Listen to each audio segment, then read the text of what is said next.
Welcome to Beyond the Press Release, a production of Agoracom, in which we take the time to speak with small cap executives after they put out important news. And this guy isn't waiting for the summer to end. He keeps putting out important news with us. You can see him on the screen. Seti Coscarella, CEO of TAAT Global Alternatives, trades on the CSC under TAAT. For friends in the US, TOBAF, and that's on the OTCQX as another sign of great third-party validation. And for our friends in Europe, T2P on Frankfurt. For those who are new to the story, and that's going to be a lot of you, because if you've seen these headlines, they've been grabbing a lot of attention, a lot of new eyeballs.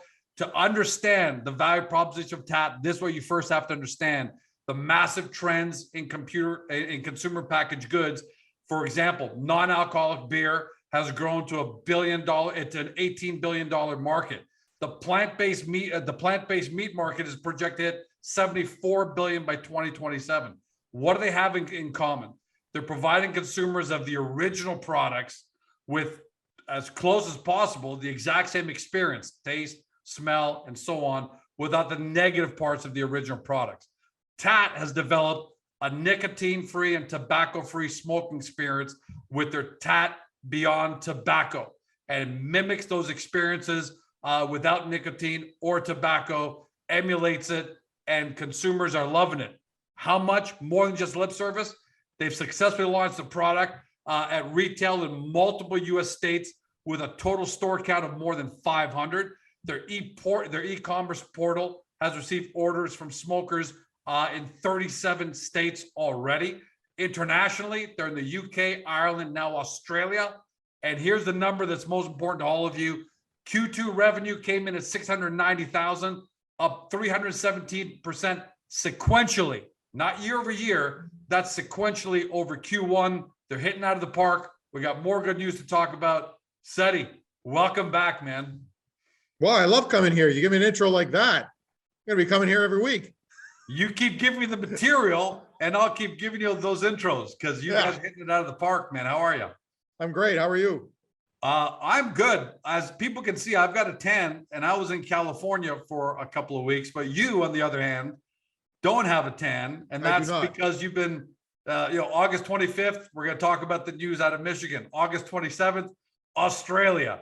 But before we talk about that, what I loved was the excerpt in your quote from the August 16th corporate update, where you said, it would be an understatement to say that the past year has been positively exhilarating. Man, how much did the past year surpass your expectations? And you guys had massive expectations because of all your backgrounds in the tobacco industry. Tell us about the year, generally speaking, how much it surpassed your expectations. Well, look, I mean, for us in the beginning, we launched the product in Ohio, got it into a few stores there. And, in my mind, especially with a new product, trying to compete with these large global players that have ubiquitous distribution, not only in the US, but around the world, I said, okay, guys, if we can get into a handful of states by the end of the year and really start rolling, I think we'll be in great shape. Well, we're in more than a handful of states right now. We've landed our first international deal for the UK and Ireland, and then our second international deal to get product over to Australia. If you asked me a year ago when I started, if I thought that we'd be, in a number of US states and growing, the UK and Ireland, Australia, and starting to begin, serious expansion talks for a number of countries throughout Europe, you'd probably look at me like I was a lunatic. But here we are. I remember we were talking about the Ohio launch and how happy you were with that. Yeah. Look, I don't want to. I'm even going to say I expected great things out of you guys, but you surpassed my expectations as well. What does that say? Before we hop onto the August news, what does that, and what should shareholders infer from that when it comes to the quality of the product and the mission statement of the product, and how it's being accepted by customers around the world, partners around the world? Well, look, I think, we've done a lot of hard work in terms of making the product the best it can possibly be, so that smokers will want to try it. And then after they do, they'll want to stick with it. And I think that comes with just in general having a consumer-centric mindset, right? At the end of the day, and I've said this before, you get a new consumer packaged good. If you want to succeed, give your consumers what they want, exceed their expectations, and you're going to be just fine. And I think that we're always working to do exactly that. And even with, a number of the improvements we've been able to make in the product, it was always driven by trying to understand any of the pain points that consumers would have initially had, if there was a way that we could solve it, and then start delivering that to the market.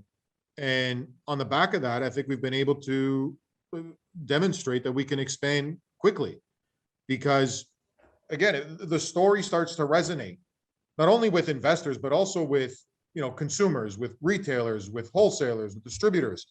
They see this as a solution to an otherwise big problem.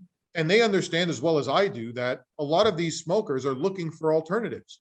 This is why everybody was jumping on the vape bandwagon a number of years ago, because smokers were asking for it. They weren't asking for it just because, something to do. They were asking for it because they thought it was going to help them solve a problem. But then again, if you take a look at the market now, I mean, Juul's dominance has started to wane. The number of smokers still outweighs the number of vapors 20-1. And I know the vast majority of smokers have tried vaping. So that's the delivery mechanism they're looking for. But they're still looking for that better alternative. You'd be very hard pressed to find a smoker that's just going to say, yeah, this is I'm really happy with my choice. They're always kind of anxious and looking for something that could be better. And I think that TAAT very much is that solution, because we hit that format. We give you sort of a transitional experience that doesn't even feel like you're switching anything, unlike vape. I mean, on one hand, you're smoking a Marlboro, and then all of a sudden you have a creme brulee. It's a bit different, right? For us, we tried to match that experience as closely as possible. And I think that when it comes to TAAT, we have a better smoking experience for smokers than any combustible cigarette. And I think they're going to enjoy our product a lot more than their current cigarette. And people would expect the CEO to say that, right? What else would they expect you to say? But those words are backed up by expansion that you never expected to have. George, I mean, we sent product, sample product over to a number of distributors throughout Europe. And we can barely keep up with the level of requests that are starting to come in now. We love this. We think everyone's going to love it. We want to put it in our store. Okay, we want to take it. We want to take it. We want to take it. So really, the way we're looking at it now is how to best structure these deals so that they're, mutually advantageous. I mean, obviously, I'm not going to give the product away, but I mean, you want to make sure that obviously the company is well positioned to succeed, and also that the partners you bring on are also well positioned to succeed. And that way, when everybody is happy and making money, and consumers are happy because they're getting a product at a fair price that gives them a better experience than what they otherwise have, there's your win-win-win. And I think when you try to engineer those kind of deals, you're bound to succeed because everybody wins. And easier said than done, because again, a lot of people say those words, but you guys are actually doing it. So would it be fair to say that TAAT right now has hit an inflection point where it's going to go into its next big growth phase, because you're getting these international calls, you're getting all this attention, Ireland, UK, now Australia, and it sounds like a lot of other countries are calling. Are you guys at that inflection point where you just got to set the table, just do it right, use the smarts of your team and the experience of your team to set up that global, become the next great global consumer packaged goods company? I think so. I really do. I think that, given where we are right now, again, I mean, we're growing and fielding interest from, practically every corner of the globe. Unbelievable. And that's happening way faster than I would have thought. So, compared to where we were, let's say in February, I think in February we were trading up around, we hit around $6. I'd say, from a risk standpoint, we're a lot closer to our goal now than we were then. By a couple of magnitudes. Easily. It feels, and I'm being conservative. Yeah, it just feels by a couple. I mean, at that point, we were in Ohio and trying to see, okay, how can we start getting some more stores? Should we start looking at maybe incorporating another state? And at this point, we're in multiple states, in large international orders, and fielding requests from, all over the world. Yeah, I'd say that's materially different than where we were before Devil's from a advocate. business standpoint. Devil's advocate. Does that growth? Remember that IBM commercial back during the dot-com days, where a team of guys were around a computer and they're watching their e-commerce sales go up and up, and they're happy and they're happy, and then the sales got so high that they started freaking out because how are they going to fulfill this? Are devil's advocate?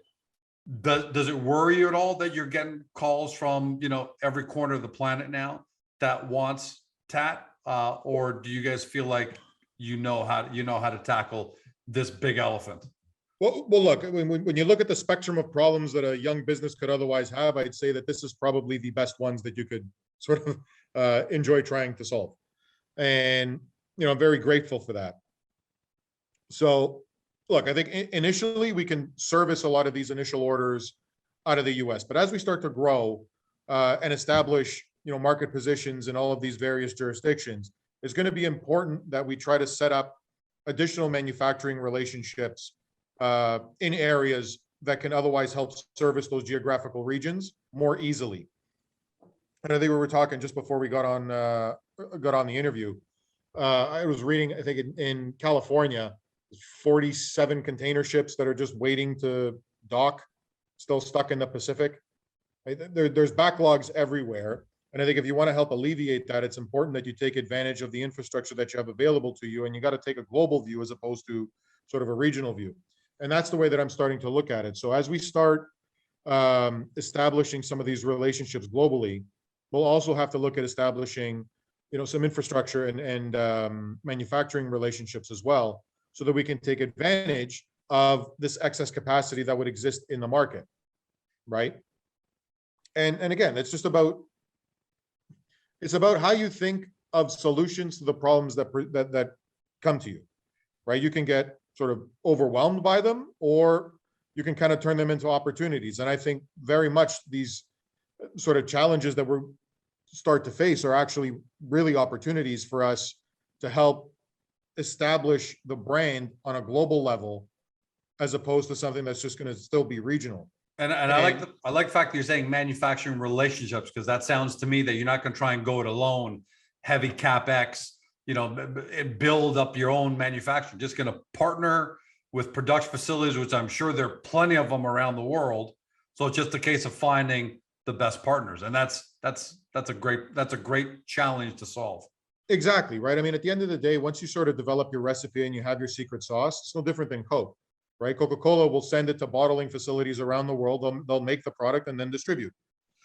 Same sort of model. It works for them. I think it can work for us. You make your sort of secret sauce, and then you can send it out. And here's the way that you make TAAT, and we need you to make it to these specifications for this market. Now, go make it. Obviously, you run your QA and you make sure that the product is of the quality that you would otherwise expect. And then it gets distributed into those countries, and it'll alleviate, shipping times, shipping costs, speed to market. I mean, there's a whole lot of advantages that come along with it, and it diversifies the risk, right? As opposed to having single source manufacturing. Now, all of a sudden you got manufacturing relationships around the world. Yeah. Helps de-risk the company in my mind, and that's sort of it makes sales a lot easier, because if you want George Com to be a distributor somewhere in Europe, and you tell them we got a manufacturing relationship, within a couple thousand kilometers of you, it's a lot easier to make that sale, to get them to sign the dotted line than to say we're going to be shipping it all from the US. You got it, George. Because otherwise, look, I can make it in the US, and all right, you place your order, you'll have it in 8 weeks. Or if we have a relationship, say, in Europe, and somebody from Greece wants to order it, I can get it to you in 4 days. Hey, I got the Greek market. Don't even joke around about that. Let's talk about a couple of your big sales in August, because like I said, everyone was on vacation. I was on vacation, people trying to get a little downtime. I'll go chronologically. August 25th, Michigan tobacco chain, 147 stores. In all locations within weeks of making initial purchase order there. How did that come about? How important is that because Michigan is a monster state? It is. Listen, it was a big deal for us to land. We landed that deal through one of the trade shows that we were participating in. So again, the trade show circuit is going to be an important part for commercialization efforts in the US. And now that things are starting to open up a little bit, and hopefully they stay that way, we'll be able to make our presence known in a lot of these shows. You get to meet a lot of people, and a lot of these deals just tend to get done in person. They want to see the person, they want to see the product, they want to touch it, feel it. Listen, I love doing these Zoom interviews, right? But like we said before, probably due to go to Johnny's or something and have a burger, and it'll be a lot more fun from there. Yeah, and it'll be a lot more fun. It's no different than these trade shows. You go and you participate in them, and you really are able to develop relationships with these distributors and wholesalers and chain owners to help them understand what the value of this product is. And then you get these deals done. They get excited about the whole thing, and then you get the product in the stores within a matter of weeks of them ordering. How important is it that I love this part, and I don't know how many people picked up on this. But the company has confirmed, I'm reading from the press release, a 100% placement rate of TAAT in its 147 points of sale across the state of Michigan. So this wasn't, okay, we got 147 stores, but we're going to put in 20 in Detroit, and we're going to concentrate this. What does that tell you? What should that tell investors, that the company is going in all 147 points? Well, it says that the partnerships that we're able to forge, but people understand what the value proposition is. And when they understand what the value proposition is, they'll put the effort in to make sure that it's as widely distributed as possible within the chain that they have control over. Right? I think we did an extraordinary job of communicating that value proposition, both for the chain and the chain's consumers. And because of that, they put in the extra effort to make sure that it was where it was supposed to be. And going forward, that's exactly the kind of enthusiasm that we want to instill in our partners. This isn't a fly-by-night product, and I hope it works. This is something that can seriously solve a massive problem and fill a gap in the market and provide an astronomical number of consumers a viable alternative. And if you want to participate in it, then I hope that you're as eager about this as we are. And it's like you said, I love the 10. I don't have a 10. You've been closing, and and that's what I read into it, by the way, Seti, because when I saw that, I said these guys aren't dipping their toes. They could have made the same size purchase order, but only put it in 20 stores. I'd say, okay, they're dipping their toes. They want to see. When I saw a 100% placement across all 147, that told me they're sold. They want it. They're serious about this commitment because that's how much they love this product. Yeah. And I think that, again, that also helps to signal to the market that, when we try to bring on distributors and wholesalers, that's the kind of enthusiasm we want to see out of our partners. Because when you have that kind of enthusiasm, then your ability to sort of, enjoy the benefit that comes with carrying a product like this is just that much more enhanced. And really, at the end of the day, it's a business, right? And I think that we've got a product that can help these business owners succeed. When other companies in Michigan, I'm curious about how you see the sales flow going. When other companies in Michigan see this company, because you did name the company, right? When they see this company placed in 147 stores, how much more does that push other companies say, well, if they're doing it, there's a reason we got to take a closer look, and maybe we got to do the same thing. Exactly. Is this a big lead order? Do you expect a lot more to come out of Michigan? And I would certainly hope so. Yeah, I would certainly hope so. Right. At the end of the day, it's everybody in that space competes with one another. Right. You want to be able to service your consumer better than your competitor. Well, if one of your competitors is going out and is going to try to service their consumer with this product, if you don't start carrying it, well, then your consumers are going to go to this particular chain in order to buy it. And Michigan is massive. 147 stores is great, but I don't know, what are there? It's a toehold position for a market 7,000 stores in Michigan at the end of the day. Yeah. Right. Like, these are all great toehold positions that help us establish a presence in the market. And then on the back of that, we're able to go to all the other distributors and chains and independents and say, look, we've got this product in a large chain. Here's how it's performing. Here's what consumers are saying. I think we should start working with you as well. And you start landing these deals, right? That's just good business, I guess.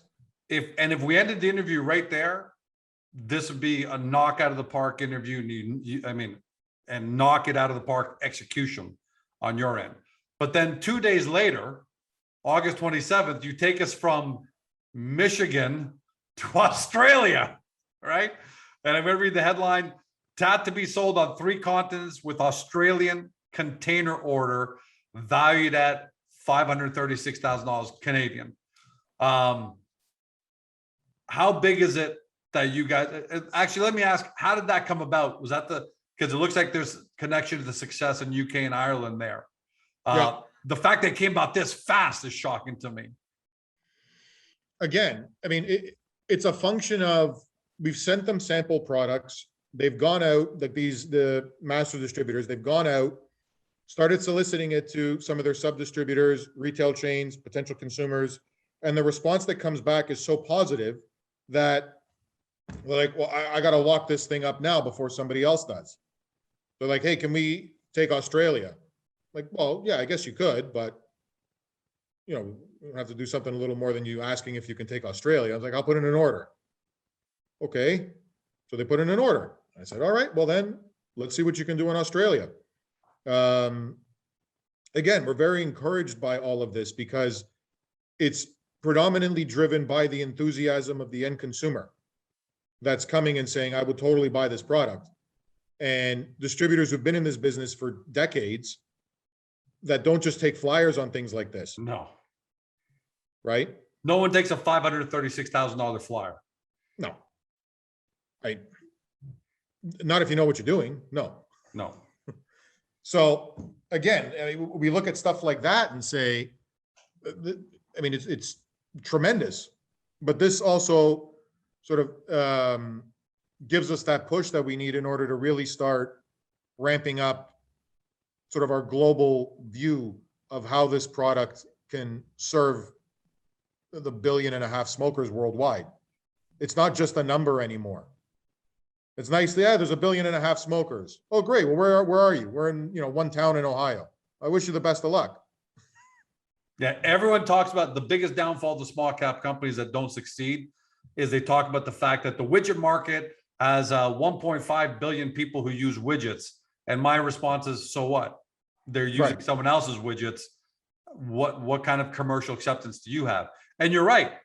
The first stores in Ohio wasn't there yet, but look, Ohio was what, October? December. And here we are, August, and we're talking about Australia. So if you're able to pull this off before Labor Day, without the TAN, what kind of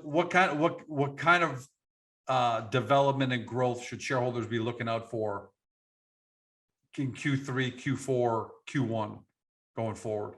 Look, I think at this stage now, with the discussions that we're having, I think that we'll hopefully be in a good position to start adding more and more countries and definitely more and more states throughout Q4, Q1, Q2, and really be able to demonstrate some very meaningful growth on those efforts. So, I mean, that's really what I'm striving for.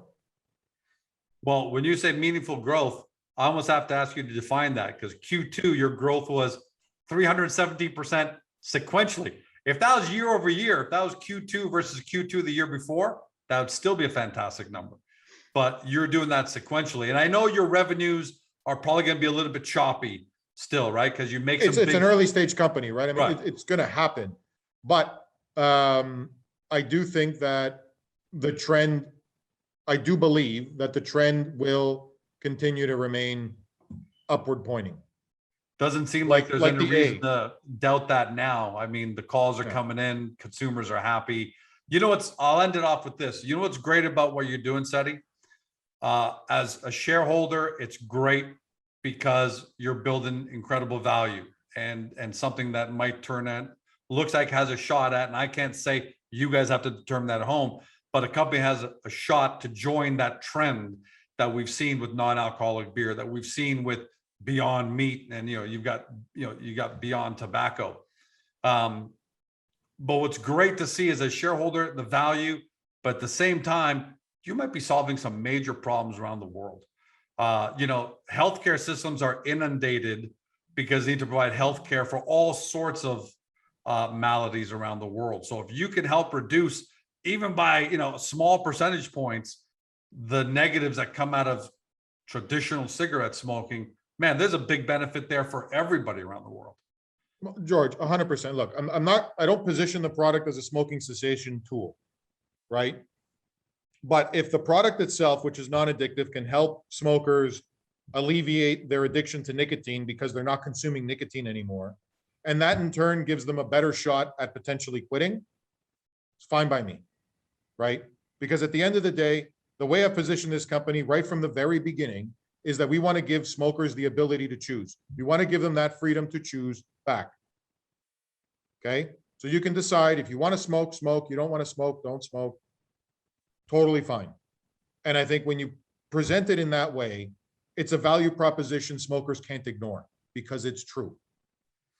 And you're giving 1.3 billion, you're soon going to be giving 1.3 billion people around the world a chance to make that decision, and can't wait to have you back again. Because look, we could keep talking about this endlessly. Don't run. You and I always have these great interviews, but we'll leave it there for now. But man, congratulations to you. And I'm going to say to everybody at home, we've always said it's the jockeys that matter in the small cap world. And when we first started talking with Seti, it was his experience as a former exec at Philip Morris.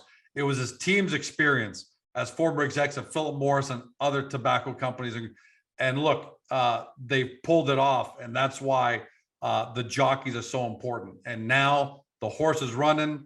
In the meantime, Seti, we'll congratulate you here, right? We'll celebrate this and then look forward to more great interviews and more great stuff out of you guys in the near future, my friend. George, thank you for having me on. It's always fun. For everybody at home, you've been watching or you've been listening by podcast on Spotify, Google, Apple, or your favorite podcast platform. To Seti Coscarella, CEO of TAAT Global Alternatives, trades on the CSE under TAAT. For friends in the US, TOBAF, and for friends in Frankfurt, 2TP. Your job now, guys, is a due diligence. Two ways to do that. First, get to the company's profile on the GoreCom, because there are a lot of moving parts here. We give you a great 5,000-foot view of the company so you understand it all, and then use the link from there to go right to TAAT's website, do your deep dive due diligence. If you believe in the trend towards health, if you believe in the consumer packaged goods trends for healthy products replacing old sin products, then you've got to take a close look at TAAT, because we believe it's shaping up to be the next great consumer packaged goods company. Hope you have the same due diligence decision, but that's up to you. Have a great day. Have a great long weekend. See you next time.